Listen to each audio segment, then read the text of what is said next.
අම්මා මල්ලි මං ඕක අහුනොත් තලනවා. කවුද? මීයන්.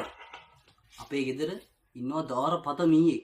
මට උත් එක මාර තරහ තියෙන පුදුම වදයක් ඌ දෙන්නේ. අද උදේ මම බලද්දිම ටීවී එකට නැගලා. මම මචං ගත්තා කුළු ගෙඩිය දෙකක් දෙන්නම් කියලා.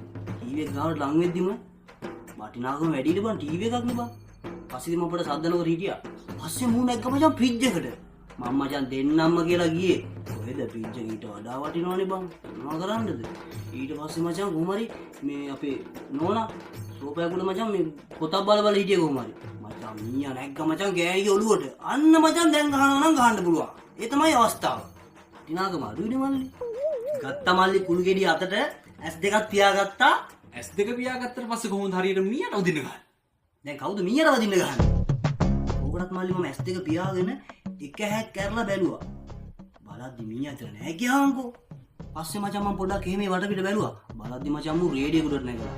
මූ දන්නවා මචං රේඩියෝකට නැගලා හිටියොත් මම උට ලොවෙත් ගහන්නේ නෑ කියලා. මොකද මචං මම රේඩියෝකට පට්ට ලව් මචං. ඒක නැතුව මට බෑනේ.